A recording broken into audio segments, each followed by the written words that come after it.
Cool. All right. Well, before we have Doug present overall updates, no big ones from PyHC other than AGU is coming up. Abstract submissions are due Wednesday, August 2nd, I think by midnight Eastern time or something around that. I'd love to see a lot of submissions from the community.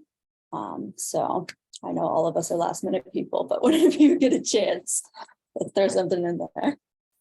Sean, do you have any updates? A little bit, actually. All right, let's hear it.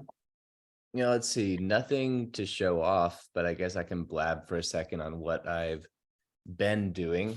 I've been going back to the PyHC gallery and revisiting the new version that me and Ashley have been working on that's implemented through JupyterBook.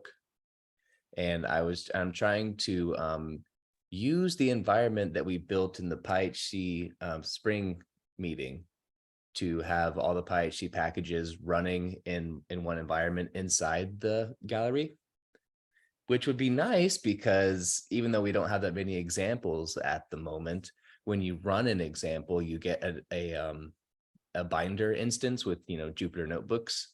And if you have the environment with all the packages installed, then there's a compute environment where you can do the stuff. And I've gotten decently far with it, but I might be running into the limits of what binder can do. So I might have to rethink it a little bit because it turns out when you add it's like something like 300 dependencies in total when you add together the 60 PyHC packages and the 200-ish dependencies they all have. That ends up making a Docker image on Binder's backend that's almost 200 gigabytes large. And I'm kind of surprised they scale elastically enough to make an image that big, but they do.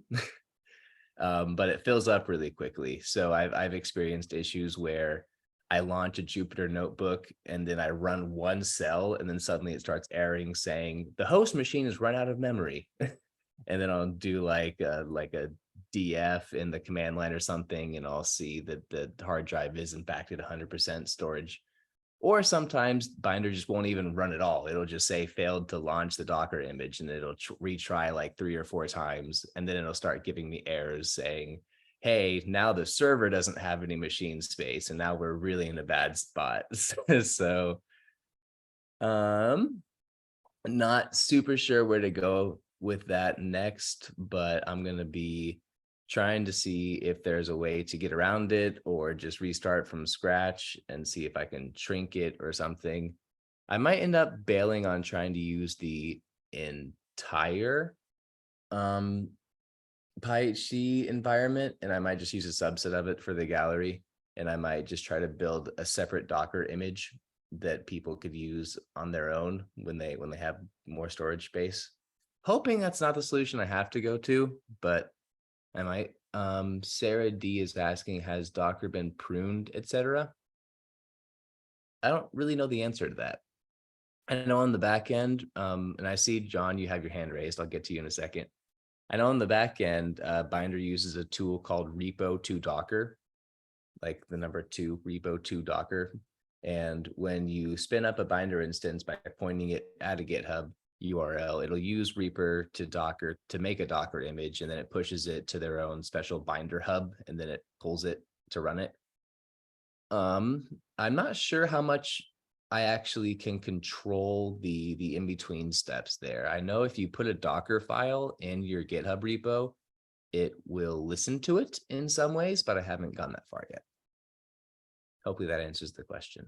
What's up, John? I'm just wondering if it's worth tracking down and trying to figure out where this is coming from. If one of our packages or one of our dependencies is shipping large amounts of data that can be made on demand or something like that. Do you have the requirements.txt or something where people can look at it?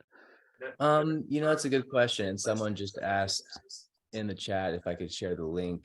How about I remind myself where on GitHub this is real quick? What are we pulling? Yeah, sure. Because it would be cool just to start with this in like a Conda environment and see if that narrows it down between it being actually something we're doing or something Docker's leaving around or something like that. Yep. Let's see. I am in my GitHub and I remember what this is called. PyHC JBook experiment. There we go. And then I was doing this on this branch. Boom, I have a link for everyone. I will find my chat window. Chat. Boom, there you go. So if you look at that, there is, and in fact, I even could do you one better. Because I learned a trick recently where if you put a binder folder in the root directory of your GitHub, you can add like config files to better control what binder does. So there you go. I've given you a link to the environment stuff that I'm doing in there. And if you point Docker at this repo, you can try to run that whole thing yourself. John Vandergrift this time. I see you have a hand up. Yeah, I was just going to say some of the drivers for this. Oh, switching cameras here. So the on Helio Cloud, for example, if you go to spin up a new instance, it's nice to have some containers laying around that come with a bunch of stuff, right? So, but the more stuff you put in there, the bigger that container, and yes, it won't spin up in time, or you have to provision such a huge machine to get it to spin up. So having a set of containers, each one with specific things. If you want to do this, use this container. If you want to go for the full up machine learning TensorFlow, that one gets huge, you know. So I'm not sure how to manage all of that, how that's going to be done, but that's what's being looked at in Helio Cloud. One thing that would be great would be if across the community and even beyond, there were annual releases. This year's Docker file is this, right? Or every 6 months or something. And it's got the following versions of everything in there, which are, by the way, compatible. So there's been discussions about that, right? So I think in PyHC even so. Yep. And that's why I'm putting my focus on this at the moment. There's been a bit of buzz around the little PyHC chat demo thing that the little chatbot I demoed at the spring meeting, but I view that at the moment as less of a priority than this, because if we can get, well, the gallery just needs to be updated, but yes, if we can get this Docker environment out there somewhere with hopefully every PyHC package running, because it is possible now, but if I could do subsets or something, that's the biggest goal that I'm rushing towards right now. And I know later in this talk, we might be discussing the standards. One potential update I would like to see to the standards is once we get to a point to where there is one Python environment where everything plays nicely together, we add you should or you must not add dependencies that break the build. You know, that would be nice. Yeah, it would get tested before, and then yeah, there would be rules for making it into that yearly release that it's got to be compatible, and yeah, that's a lot of work. But we're pretty close to it, like at the moment. Yeah, and it's totally worth it though. Yeah. And then it's not just useful for Helio Cloud, it's because those containers become super valuable on their own. You could use them in, like you're describing here, other contexts. Yep. And I will just point out, just because Helio Cloud is like the obvious competitor to what I'm doing here. As I understand it, Helio Cloud's still sticking strictly with Conda, which removes like more than half of the PyHC packages because they're not published there. So by going through pip on my end, maybe I'll get there a little bit quicker. I think it's just hard to mix pip and Conda, or you can't really. Which I am doing both to build up this little binder thing. I start with Conda and then use pip to pick up the rest, and it's a whole. The script is pretty big. Yeah, that does work pretty well. You know, add acid to water, not water to acid. Yeah. And Barbara points out it's not a competitor. Let us know if we can help. Thank you. Definitely, yes, we are trying to accomplish the same thing, just from different angles, and we are collaborating. Yeah, I know some people get frustrated. Oh, Oh, I know some people get frustrated. Sorry, I unmuted. Okay. Yeah, I know some people get frustrated because they've seen Helio Cloud trying to do things that are already in development by other people. And, tell us. Because we need to leverage what's already being done. It's really dumb to do two things okay, rather than one thing excellently. Yeah. But the hope is that, the nice thing about Helio Cloud is that we want it to be free and easy for everyone. And Sean, if you want to just get an account on it and poke around and say, this will work, this won't, we're happy to do it. Cool. Yeah, what you're doing, Sean, is so important. Like I'm Oh. saying, I really want to do what we can to make this the standard in 5 years. Yep. Oh, we can totally get there in 5 years. Yeah.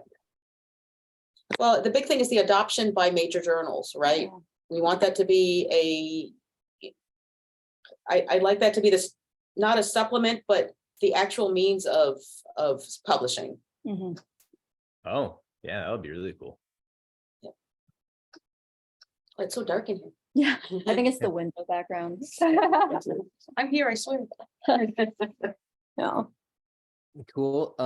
I think that's pretty much the only update I wanted to have. Just wanted to let people know that I've been working on that. And I think, John, just because I see you on the phone, John Vandergriff, I owe you an email response to the invitation to do a little talk in August with your APL group about PyHC chat. And I'll let you know that's still on my back burner, but I haven't gotten to it yet. Yeah, that's fine. Sounds great. Cool. All right. Well, I guess I will cede the floor then. All right. Well, thanks, Sean. I think we should go ahead and move forward with Doug presenting.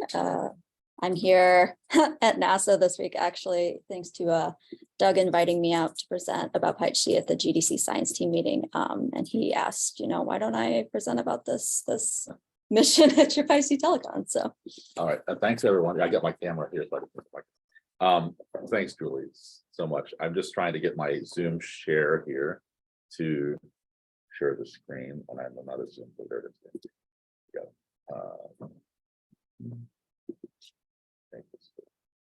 Okay, so yeah, thanks so much, Julie, for inviting me. I think one of the key things about GDC, Barbara Thompson and I were talking this morning about how all NASA missions need to have open science baked in.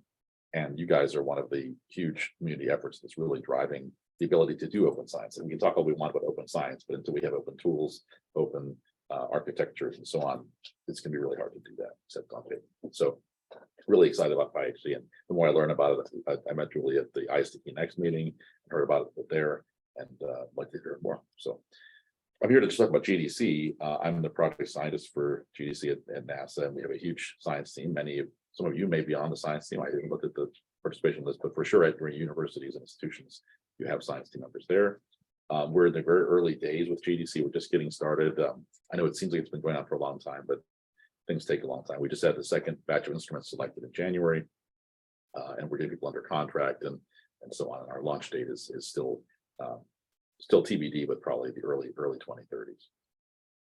And if you have questions, feel free to interrupt, or I don't know what your etiquette is, just chat. Yeah, go ahead. I was just making sure I was aware. Remind me, how does this project relate to Julie, why you are out there at NASA right now? It was my invitation only because we are trying to bake in open science into GDC. And so we're going to be designing science operations, and we're designing tools, we're designing all this data analysis and access software. Why do that from scratch? Why not, work with PyHC community and work, and if that means we can do some development on behalf of PyHC or whatever, or link with you guys in some way. We're early days just trying to figure that out. But as Barbara said, why do two things? Why do two things? You can try to just do one thing, maybe invest in it a little bit. Cool. I just wanted to make sure I totally had the impetus behind this talk. Thank you. I'm not sure we all know what it is. So I actually look forward to you guys if you have suggestions on how we can work together. We have not infinite money. We have some money. We have certainly something. We'd certainly invest in things that we need and that benefit the community at the same time. So come up in one area with a good partner. So GDC, for those who don't know, it's a geospace dynamics constellation. It's a mission to study the ionosphere, thermosphere of Earth. And it's the key thing about it is we're going to, for the first time, really two pieces. We haven't had a mission that really measured all the state variables in the upper atmosphere and ionosphere since 1982, since Dynamic Explorer 2 re-entered. Here we have, importantly, all the plasma electrodynamics pieces and the precipitating particles and electric fields and magnetic fields. But equally important, we have the neutral gas and plasma state variables, things that we don't usually measure, like detailed mass composition, temperature of the neutrals. Neutral wind is a big piece. It's really looking at how the high latitude forcing brings energy into the magnetosphere, from the magnetosphere to the high latitudes, and then how the processes around the globe redistribute that energy. That's sort of one. The second piece that's cool about GDC is it's multiple spacecraft. So we've had multiple spacecraft missions like Swarm and Cluster and MMS and others, and we've learned a lot from those. And one of the things we learned is how valuable they are when you're trying to disambiguate spatial temporal changes or longitude, local time changes, or any of a number of things like that. Or just time variability. You know, some of the plasma physics here we're talking about has time scales of seconds to minutes. The neutrals might have time scales of minutes to hours, and we want to do both those things at the same time. And to do that, we need multiple spacecraft. So GDC has 6 polar orbiting satellites. They're in high inclination and low Earth orbit. We currently have 6 science instruments, and I'll list those in a second.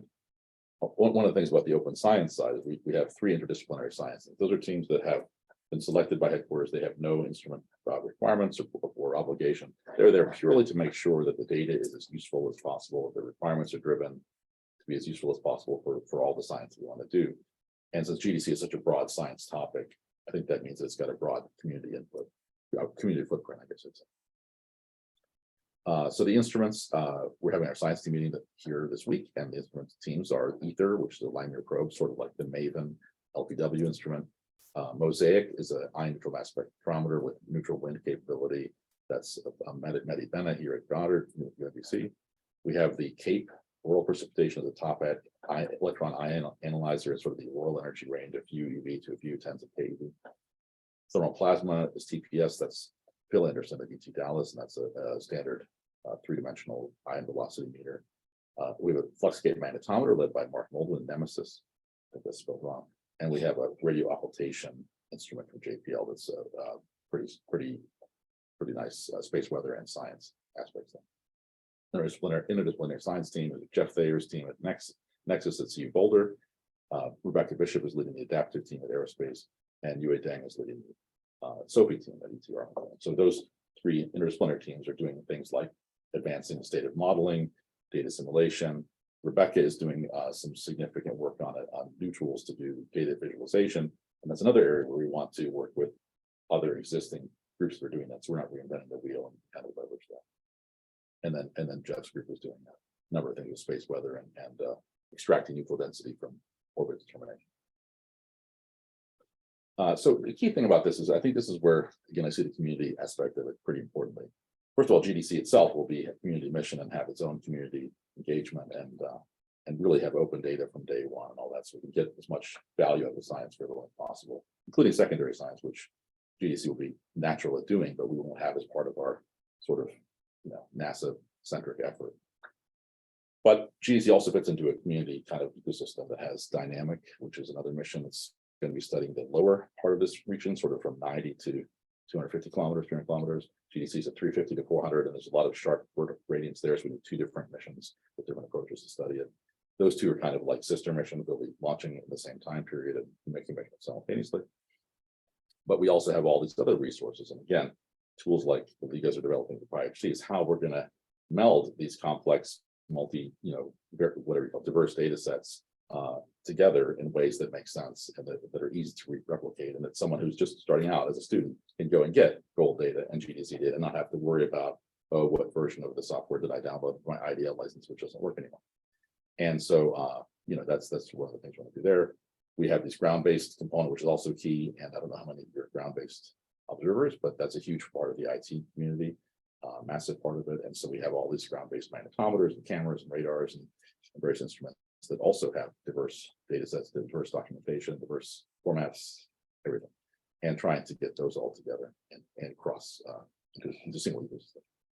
Then finally, the simulations and theory is a key part. And that's another thing where, I guess, trying to get tools like Komodo and other tools where we can more streamline the access to it. So it's not just the model teams, the model developer teams that have access to it, but everyone has access to it. And that's that's something that's been going on for a long time in the modeling community, and we want to do as much as we can to make sure we're sticking to that philosophy. So the idea is that this will be what we call the Great Observatory. This is something Larry Kepko's been really presenting a lot on. It's trying to get in each of the university science field, these great observatories. And again, open science is not written on this page explicitly, but it is the white background that overlays everything on this page. Like, you can't do this without open science tying all these pieces together and make sure that you can communicate easily. You don't have to call the PI for the data. No, you should be able to just go get the data, understand it easily, and readily use it.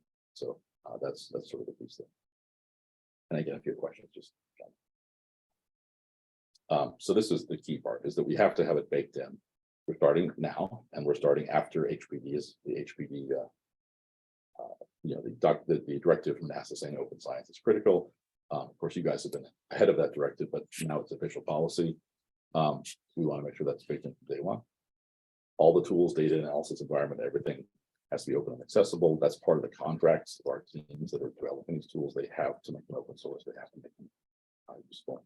And we, of course, we desire high reuse and integration of existing community efforts. And that may be just publishing what each other is doing and kind of coordinating a little bit, or coordinating through this kind of group. Or again, if there's something that makes sense for both groups, we can invest some of our development in that as needed. Of course, we don't want to use commercial software, we can avoid it. And then the SOC and also environment, Amy Raker, who's on, is our Science Operations Center lead, and she's really developing the whole development and data processing access pipeline. And she's also working with the Hermes SOC team, so trying to get some cloud-based environment there. Sort of why we're here and what we just, again, this is gonna be a 10-year discussion. We're not launching for another 9 or 10 years. So we want to start now, invest now, and keep going now, so we can be ready when the mission is on. Just for those of you who may or may not know what GDC is about, we have sort of 2 goals. One is the high latitude ionospheric thermosphere responses to magnetospheric energy input. And you can see the top left 2 pictures are sort of our bread and butter of our mission. This is simulation results from UA Dang and Ridley, showing at the time the high latitude plasma circulation. This is looking down the North Pole, and the sun is to the top of the page. And you can see the arrows show you the direction of the plasma circulation, and the color is the block, is the speed. And the right is the high latitude neutrals. They're not the same. And so that's interesting, because when they're not the same, you get extra joule heating, because you get extra heating, collisional heating exchange. You also get momentum transfer, where they can modify each other's direction. And you also get the neutral winds taking energy and momentum across magnetic field boundaries. So the ion circulation is kind of limited by the magnetospheric circulation patterns in region 1 of concurrence. The neutral winds aren't. They don't care about magnetic fields, and they can take energy that's deposited in the world zone and bring it to the equator and do all kinds of interesting things all over the globe. So the thing is, we know to some extent what's happening on the left side. We have radars, we have decades of BMSP observations, we have SuperDARN, we have magnetometers. We can kind of infer a lot about the plasma circulation. GDC will still give us brand new information about that we don't have, but it's a little bit better known. On the right side, we have very limited measurements of the neutral winds. We have some from Dynamics Explorer 2. We have lots of nighttime ground-based measurements that are at certain locations, but only during the night, because they rely on sensitive cameras looking up. And we don't have a good picture of how it responds in detail in time and space to the high latitude neutral upstart plasma relationship. That's really our main point. You can imagine you have 6 satellites and 6 different planes crossing through that pattern every 90 minutes. You can get a much better feeling for the space-time region. So that's really, if you go leave with one thing, that's what GDC is going to be doing. It's kind of looking at neutral wind circulation. That's sort of our main #1 goal, baseline goal. We have key goals that are sort of related to that, like looking how the plasma density structuring changes at high latitude, and how the neutral density structuring changes. Of course, those are modified by the wind and circulation patterns, among other things. And so that's sort of our major goal. So all that energy is deposited at high latitude, but then our second goal is, okay, once it's deposited, again, these neutral processes can take that energy and deposit it at the mid latitudes and low latitudes. We have a number of examples here. We actually have one electrodynamic coupling piece, which is when you have prompt penetration fields where the magnetosphere is suddenly modifying the convection. That's not immediately shielded out of the low latitudes, and you can get direct electrodynamic coupling. But if there's an equilibrium situation where you have the shielding going on from the ring current, then you have to, the only way to couple the high and low latitudes is to the neutral winds. So we want to kind of see how, under what conditions those two processes compete. And there's very different timescales, for example, but kind of give some examples there. And then the other ones are all very similar. How does the chemical composition change as you get heating dumped into the high latitude that brings up heavy gas from below, nitrogen, which is down low in the atmosphere, brings it up to higher altitudes and then convects it southward or equatorward. And that has an impact on the ionosphere plasma density because of chemistry. And there's things like propagating disturbances. And a topic that's been very interesting recently is the hemispheric asymmetry. We always assume the ionosphere is a sphere and it's the same north and south, but the magnetic field is very different. The seasons are going to be different in the two hemispheres. There's a lot of other subtle differences that lead to very different conductivities, very different point flux patterns, ion outflow, all these things that matter to the global geospace system are very different in the two hemispheres. We're just starting to understand. Okay, so just the instruments again. I probably go with that. I'll leave these slides with Julie so you have them. But these are the current measurement performance expected. And so we have these instruments on the right hand side, kind of see which ones map to which parameters. It's probably very small on your screen. I apologize, but you can go down and look at them on your own. But again, you can kind of see we're doing all the state variables, the ion velocity, temperature, density, and composition. This neutral ion density, neutral density, temperature, velocity, and composition. And then we have the precipitating electron ions, the electric field and magnetic field, and then like electron temperature, and then the remote sensing of the ionosphere below the space.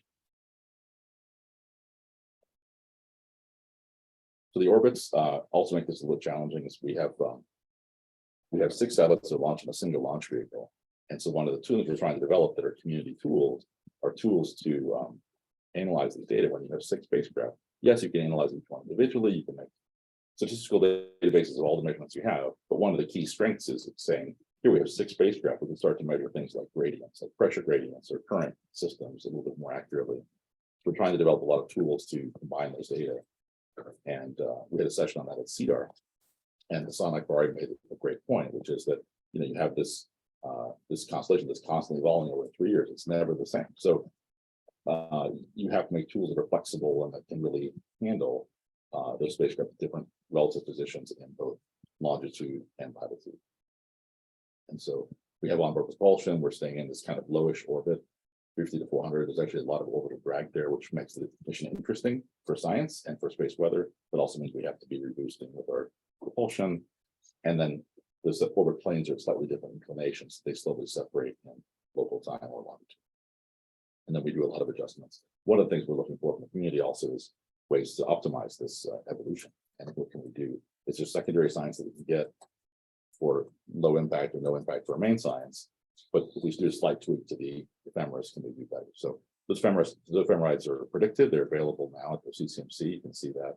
There's links there. And again, when Julie has the slides, it'll be easier for you to follow.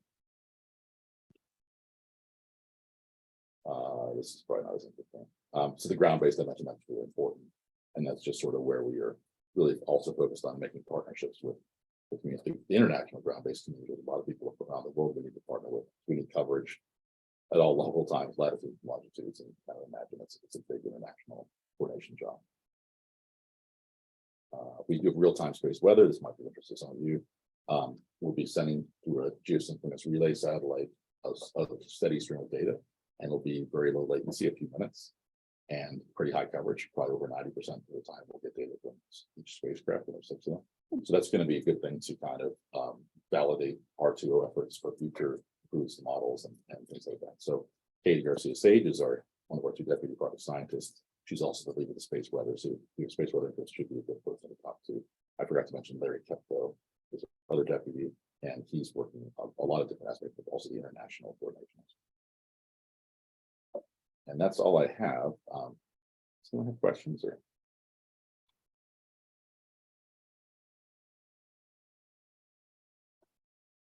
I'd just like to engage back to the original question that was asked, which is why have this discussion? What can we do? And really brainstorm with you guys.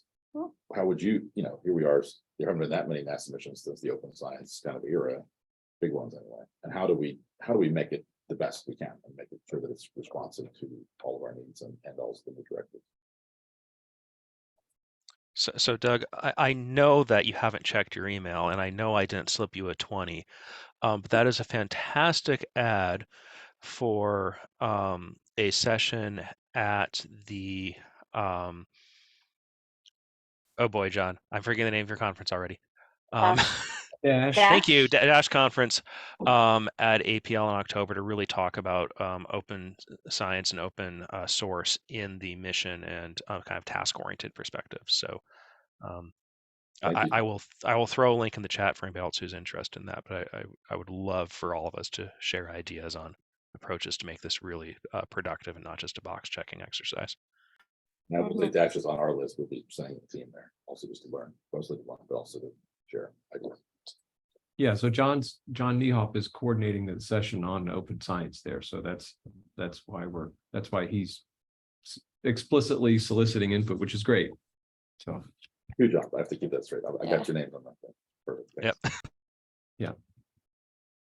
So there's also participating science teams for GDC that are developing a lot of tooling and capability. Are they? But they formed before the open science demand or requirement. But are they also adopting this?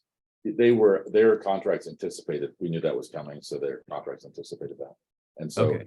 for example, Sophie, their team is doing massive updates to the GitHub model that's already open source, but it'll be even more freely easy to use, because it's not just that it's open source, but it has to be documented, it has to be usable, it has to be, just Right. open source is not enough. But adaptive also, they're developing a visualization tool that should be useful for a lot of things across physics, and again, it's required to be completely open. Right, great. Okay.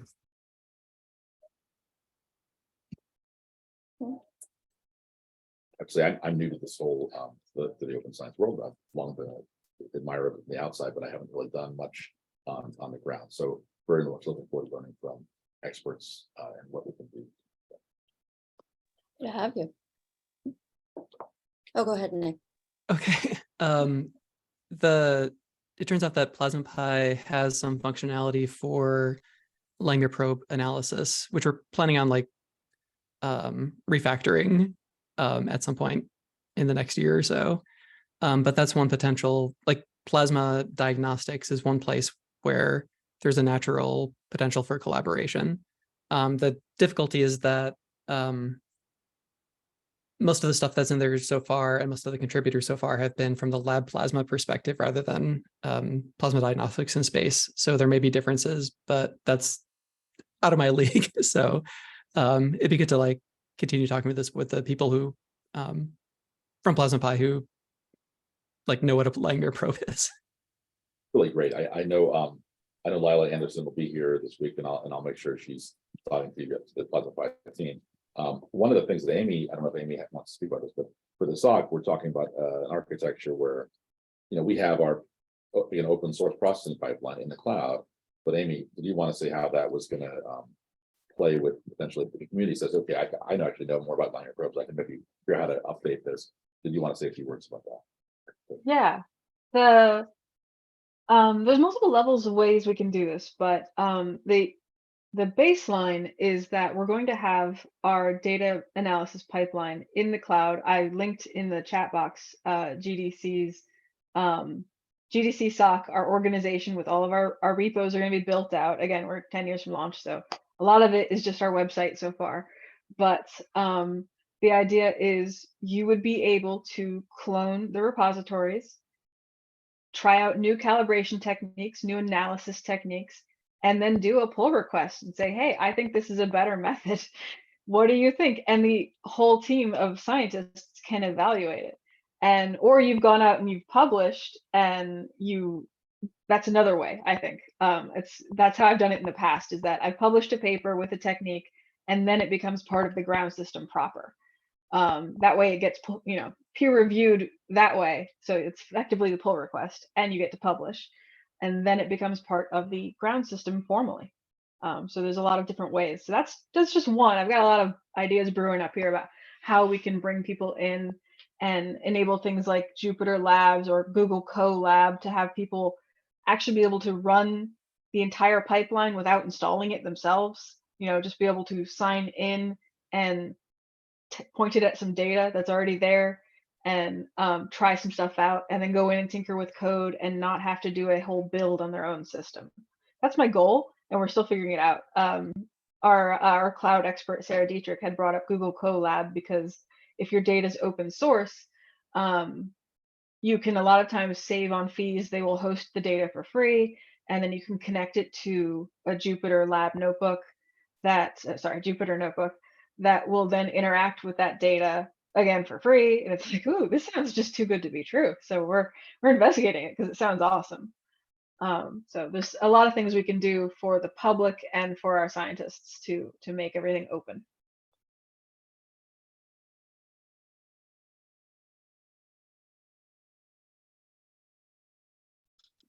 Y'all should just speak instead of being in the chat box.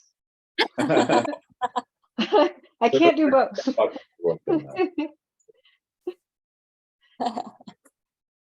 Yeah, I don't want to keep, I don't, you guys have things to discuss in the meeting, I'll just listen in, but just want to just put that out there, and if you have questions, myself, Larry and Catherine, and then Amy are probably going to be good people to start with. But of course, you can also reach out directly to these PIs of the instrument and ideas. And we will have another session at AGU. Someone brought up AGU before, and that'll be another chance to kind of interact. Yeah. Thanks for this. Really quickly. Yeah, of course. Thank you for coming on. Looking forward to talking to the team more this week. You mentioned there will be GDC related session, AGU. Yeah, Ooh, I think at least 2. Yeah. Oh, okay, cool. Send me that info. I I'd will. like to attend. I'll send you these slides. Awesome. Cool. Me too.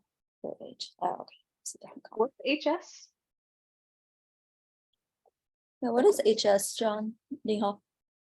Helioswarm. Thank you. Which obviously everybody should just know off the top of their head. I'm sorry, we'll work on. We're actually very keen to work with the Helioswarm team because obviously all the multi-point analysis tools that you guys are developing, that team is developing. Yeah, there'll likely be different techniques, but holy smoke, if we can think of common ways to approach it, even if the actual physics we're doing is different, that would be fantastic. A lot of it's still taking differences, and multiple. Yeah, exactly.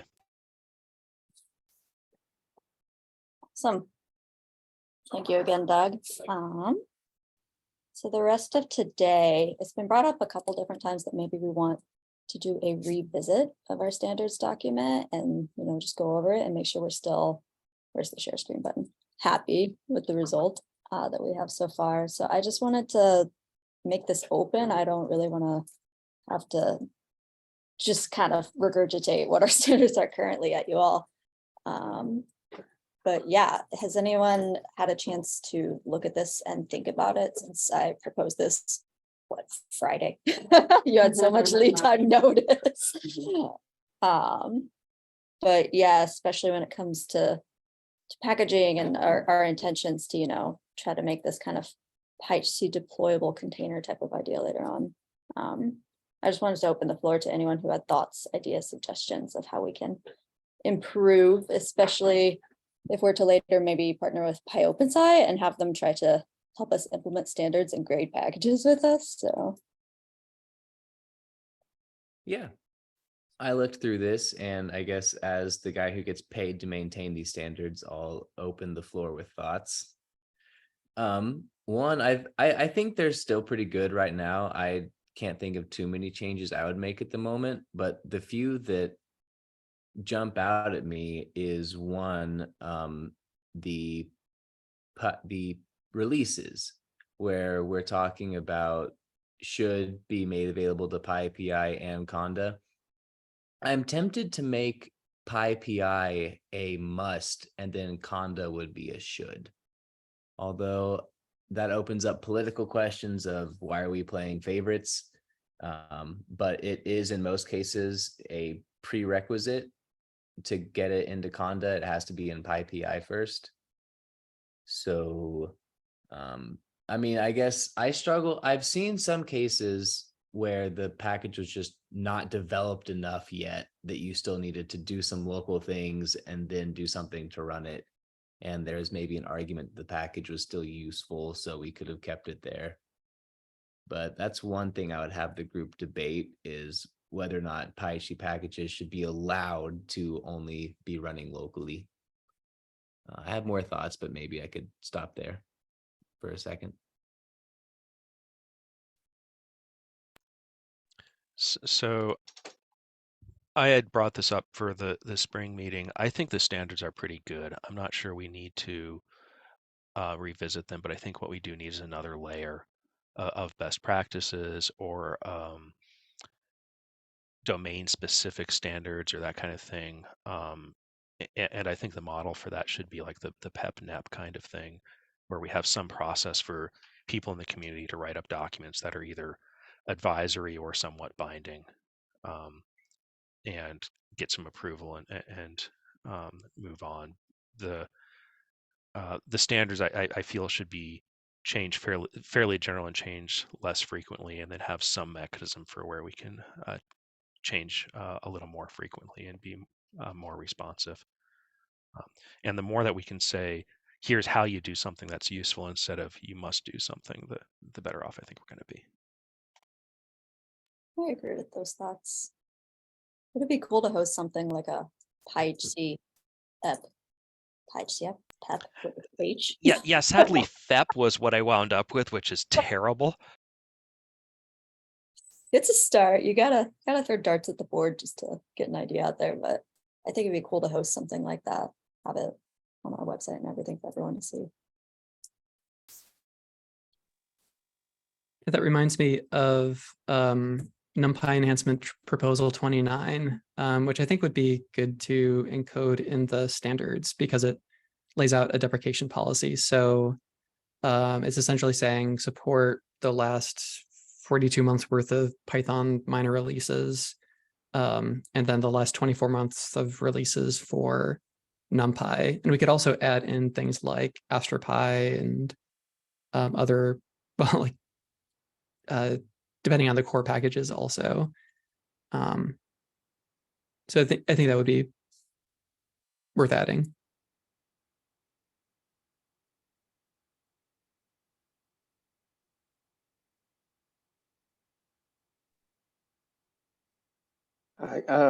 Can I add a point here to the NEP 29? We found with PySat and working with typical science operational type systems that operational folks upgrade software far less often than kind of NEP 29 provides. So we have some users that are still running Python 3.6 and are probably going to be running that software until they literally cannot do that ever again. And that also applies to like science missions and other things like that. It's a bit of an undertaking to upgrade the software. So I get NEP 29, and I fully agree that we should kind of have some written standards of what the version support should be. But because science tends to move slower, I think we need like a long-term support type option or something that recognizes, at least in science, it's not going to move as fast always as Python may want to. Thanks. Kind of along those lines, AstroPy just had a AstroPy proposal for enhancement ape again, or that like saying they're going to stop doing the long-term support releases. So I'll put a link to that. I haven't looked into it much, but something I was curious about.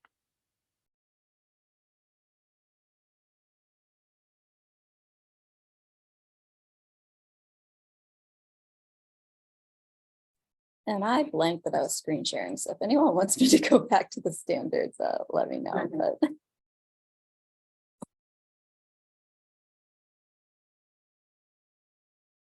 So on the standards, we're still expecting people to kind of self-report where they fall on these, or if they've done them, right? Is that correct?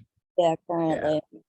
So When they are there open any the of them where jar, that could be automated, or where you can say, oh, well, the different compliance levels? I mean, it starts to get complicated. I don't want to complicate things, but there's ways to make it easier,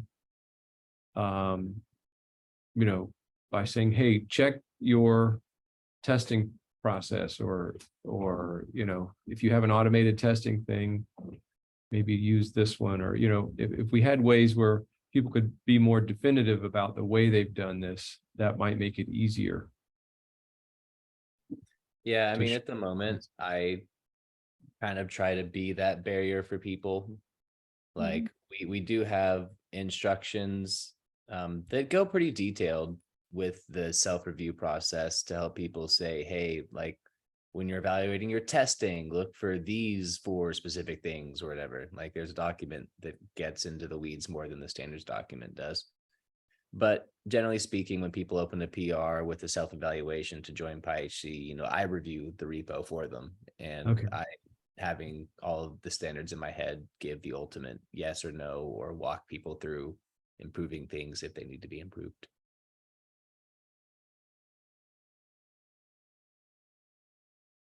Yeah, and ultimately, you might be able to get help with that process if we combine efforts with PyOpenSci and make a connection there.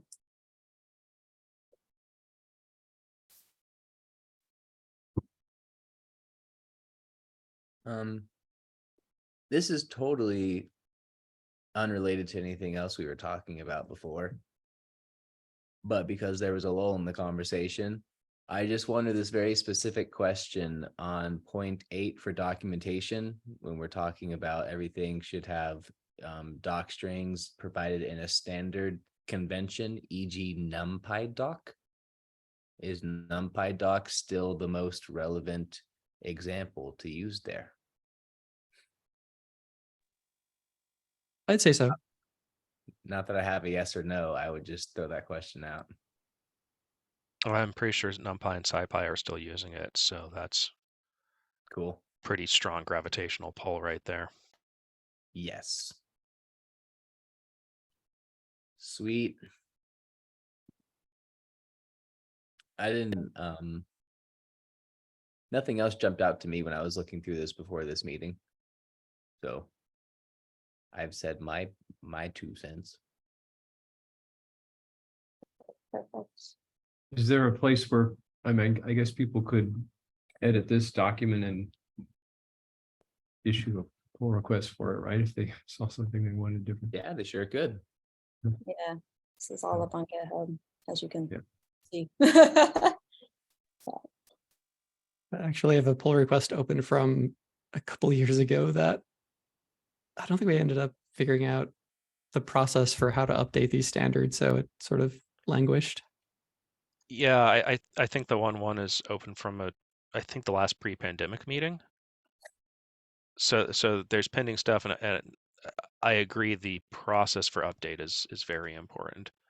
Mhm. The first one we kind of had to bootstrap, as those of us assembled here declare yay.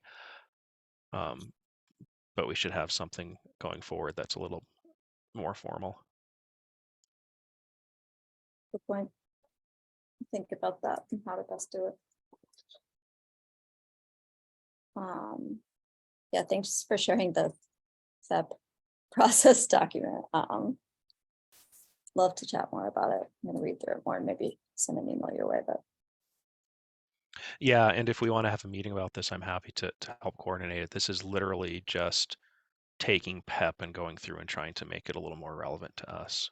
That may or may not be the best approach, but it is an approach. it's a start.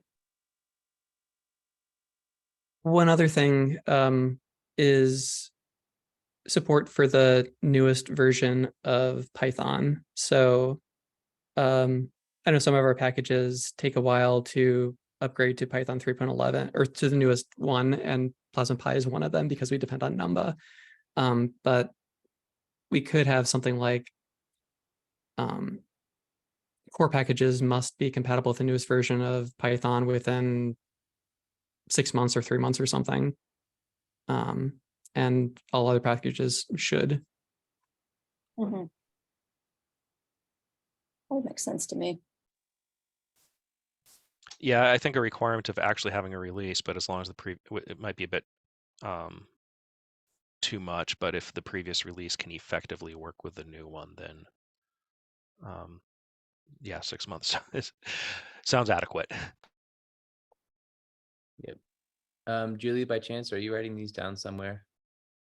I was gonna rewatch this and make a bunch of notes because it's been a really rich discussion. So Perfect. Yes. definitely be recorded if nothing else.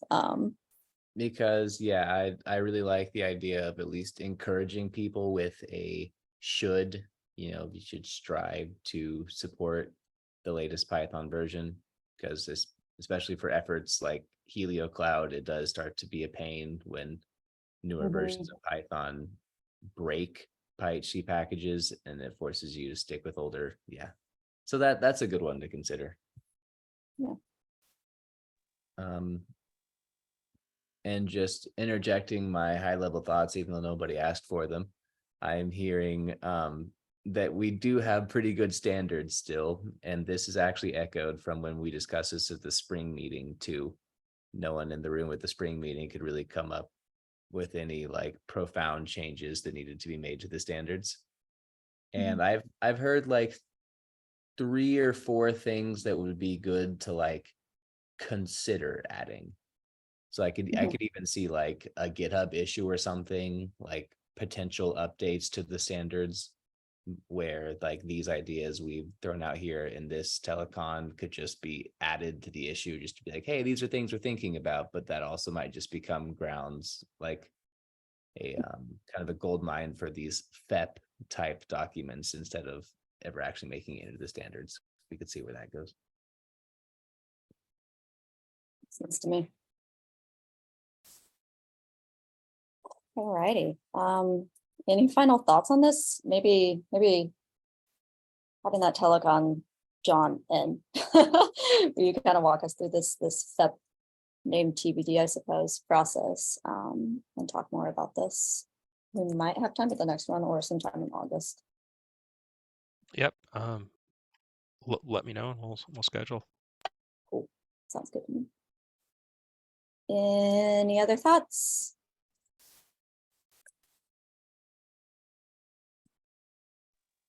Cool. Thank you for bringing this up.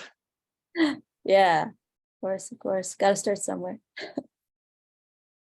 All right. Well, with that, I think we can just wrap up a few minutes early. We will have a telecon as usual in 2 weeks' time. So that's July 24th. Open topics are welcome, but there will be some time taken up by Stuart. He was going to talk through DKIS data and Python tools that he's been working on. So get excited to hear more about that. And again, don't forget about submitting to AGU. So, lots of good sessions out there. Yeah, Julie, you haven't had a chance to reach out to anyone from CDAR about AGU yet, have you? CDAR? Yeah. I did. I sent out some emails, actually. cool.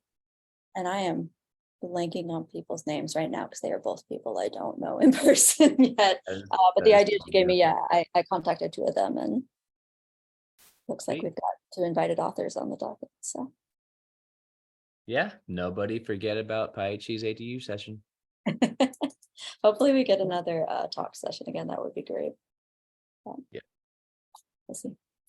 All right, all. Thank you.